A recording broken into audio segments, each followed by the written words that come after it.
Hello and welcome back to my channel JK Study Junction and this is Jatin Balotra. Guys आज हम बात करने वाले हैं, नीति आयोग ने एक वाइट पेपर रिलीज़ करा है, vision 2035 public health surveillance in India. Guys इस चीज़ के ऊपर काफ़ी सालों से बात चल रही थी कि क्या इंडिया में पब्लिक हेल्थ सर्वेलेंस के रिलेटेड कोई पॉलिसी होनी चाहिए, बिकॉज इस चीज़ के काफ़ी सारे फ़ायदे हैं। गाइस आज की वीडियो में हम देखने वाले हैं कि पब्लिक हेल्थ सर्वेलेंस होता क्या है, अगर इंडिया में ये पॉलिसी सक्सेसफुल हो जाती है तो इसका आने वाले टाइम पे क्या फ़ायदा होने वाला है, क्या पब्लिक हेल्थ सर्वेलेंस की वजह से गवर्नमेंट अपनी पॉलिसी अच्छे से बना सकती है। सो गाइस इन सब क्वेश्चंस को आज हम यहाँ पे हैंडल करने वाले हैं। सो गाइस चलिए स्टार्ट करते हैं आज की वीडियो। गाइस सबसे पहला क्वेश्चन यही है कि पब्लिक हेल्थ सर्वेलेंस होता क्या है। गाइस अक्सर हम देखते हैं कि सीसीटीवी कैमरास लगाए होते हैं सर्वेलेंस करने के लिए कि आ कौन रहा है जा कौन रहा है, हर एक हरकत को हम क्या करते हैं, कैप्चर करते हैं। और पब्लिक हेल्थ सर्वेलेंस मीन्स कि जो पब्लिक की हेल्थ है उसको किस तरीके से हम सर्वेलेंस कर सके, लाइक कि इंडिया में कितने लोग बीमार हैं, कितने लोगों को एक पर्टिकुलर बीमारी है। सो इन सब चीज़ों को हम किस तरीके से हैंडल कर सकते हैं। गाइस WHO बोलता है कि पब्लिक हेल्थ सर्वेलेंस क्या है, ये हम किस तरीके से कर सकते हैं। बेसिकली ये एक systematic collection, analysis and interpretation of health related data needed for the planning, implementation and evaluation of public health practices.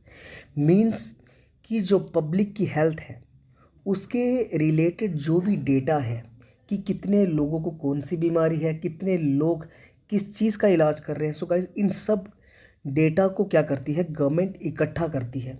सो उन सब डेटा से गवर्नमेंट पॉलिसीज़ बनाती है। फॉर एग्ज़ाम्पल अगर हम इंडिया में लोगों का सर्वेलेंस करना स्टार्ट कर दें पब्लिक हेल्थ का, तो हमें पता चल जाएगा कितने लोगों को हार्ट की प्रॉब्लम है, कितने लोगों को डायबिटीज़ की प्रॉब्लम है। सो गाइस ये हम किस तरीके से कर सकते हैं। सो हम सबसे पहले मैं आपको बता दूं कि हम एक कार्ड बना सकते हैं, आईडी।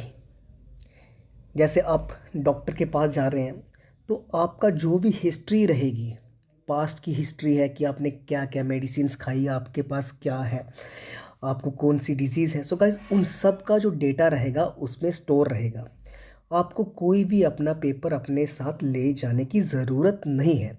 सो गाइस कल को आप कहीं और अपना चेकअप करवाने जाते हो तो आप वही अपना कार्ड नंबर दिखाओगे, एक रजिस्ट्रेशन नंबर। तो जैसे ही वो डॉक्टर रजिस्ट्रेशन नंबर डालेगा तो आपकी पूरी हिस्ट्री दिख जाएगी कि आपको कौन सी बीमारी थी, आपने कौन कौन सी मेडिसिन खाई।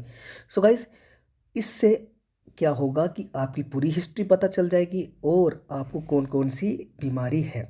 सो अगर पूरे इंडिया में हम इस चीज़ को लागू कर देंगे तो पूरे इंडिया का डेटा गवर्नमेंट यूज़ कर सकती है। इससे पता चल सकता है कि इंडिया में कौन कौन सी डिसीज़ से कौन कौन लोगों को प्रॉब्लम है। So on the basis of this government अपनी पॉलिसीज़ को इम्प्लीमेंट कर सकती है। सो गाइज यही पब्लिक हेल्थ सर्विलेंस का सबसे बड़ा बेनिफिट हमें नज़र आता है। सो गाइज क्वेश्चन ये है कि हम पब्लिक हेल्थ सर्विलेंस किस तरीके से कर सकते हैं।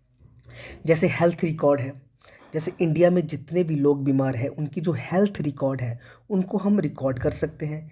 जैसे हम लोग टेस्ट करवाते हैं तो लेबॉर्ट्री से रिपोर्ट आती है, सो उन रिपोर्ट्स को हम रिकॉर्ड कर सकते हैं।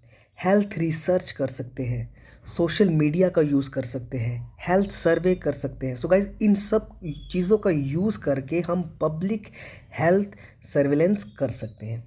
और गाइज इसमें नीति आयोग ने टारगेट क्या रखा है, नीति आयोग का जो टारगेट है वो है 2035 कि 2035 तक हमें इंडिया में हर एक को एक हमें रजिस्ट्रेशन प्रोवाइड करना है और हमें एक पब्लिक हेल्थ सर्वेलेंस को इम्प्लीमेंट करना है।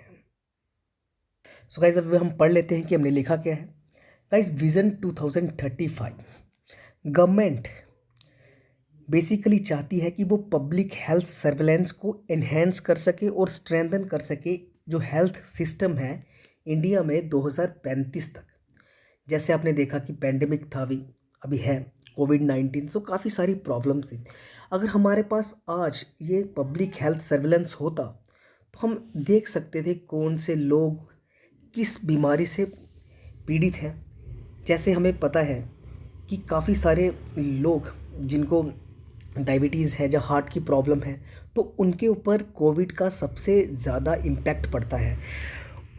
और गाइस, अगर गवर्नमेंट के पास ये डेटा होता तो गवर्नमेंट सबसे पहले इन्हीं लोगों के ऊपर ही जो वैक्सीन आने वाली है उनका यूज़ करते। सो गाइस, काफ़ी सारा इसके फ़ायदे होते हैं। गाइस, इंडिया में आपने देखा कि पहले क्या होता था कि कुछ आउटब्रेक हो जाता था, उसके बाद हम स्टेप लेते थे। बट ये एक ऐसा स्टेप है जो प्रिवेंटिव स्टेप है कि कुछ होने से पहले हम उससे पहले ही प्रिवेंट कर दें। सो इंडिया ने काफ़ी अच्छा काम किया है। जैसे आपने देखा होगा पोलियो जब था, पोलियो के टाइम पे इंडिया ने काफ़ी अच्छा काम किया। पोलियो की बूंदें पिलाई जाती हैं हर एक गांव में जाके। HIV इन्फेक्शन जो होती है, सो गाइस, इन सब चीज़ों के बीच में इंडिया ने काफ़ी काम किया और ये प्रिवेंटिव एंड ये प्रिवेंटिव वर्क था, ना कि होने के बाद। सो गाइस, नीति आयोग का यही मानना है कि हम इस चीज़ का यूज़ कर सकते हैं अगर हम एक पब्लिक हेल्थ सर्वेलेंस करें इंडिया में। गाइस, इसका ऑब्जेक्टिव क्या होगा, ताकि हम क्या कर सके, डिलीवर कर सके health care services across the public and private sector. और गाइस, सर्वेलेंस हमें करना है communicable as well as non communicable disease.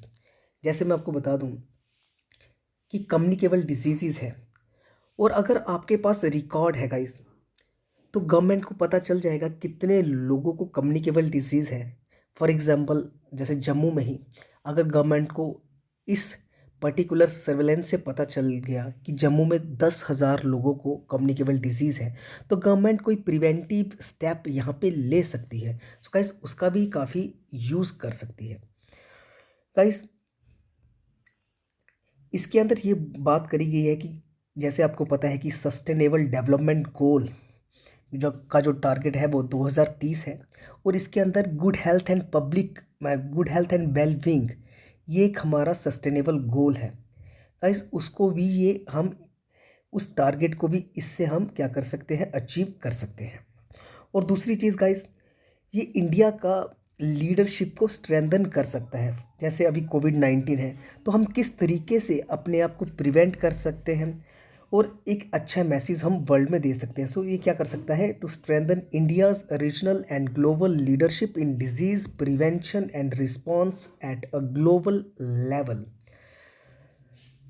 Guys, main streaming of surveillances कि जिस तरीके से हम अगर इलेक्ट्रॉनिक रिकॉर्ड रखें, जैसे मैंने आपको बात करी पहले कि हम किस तरीके से सर्विलेंस कर सकते हैं, कि हमें क्या करना है, एक यूनिक हेल्थ आइडेंटिफायर, हमें एक यूनिक नंबर देना है सबको, और हमें हर एक जो जिसको ये डिज़ीज़ है, कोई भी डिज़ीज़ है, उसका हम क्या करेंगे, इलेक्ट्रॉनिक हेल्थ रिकॉर्ड रखेंगे।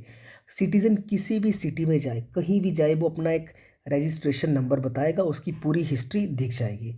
सो गाइस, इलेक्ट्रॉनिक रिकॉर्ड रखना है, ये काफ़ी बड़ा इसका पॉइंट है। और इसमें बात करी गई है कि हमें इन्वॉल्व करना है हर एक स्टेक होल्डर को, चाहे वो लेबॉर्ट्रीज़ हैं, चाहे वो हेल्थ सेंटर्स हैं, उन सबको हमें एक जोड़ के रखना है, इंटीग्रेट करके रखना है, ताकि हम एक अच्छे तरीके से इसको इम्प्लीमेंट कर सकें। सो गाइस, काफ़ी सारे इसके पॉइंट्स हैं, काफ़ी सारे इसके ऑब्जेक्टिव्स हैं जो हम अचीव कर सकते हैं पब्लिक हेल्थ सर्विलेंस से। सो गाइस, ये था इसके related. So thank you very much for watching this video.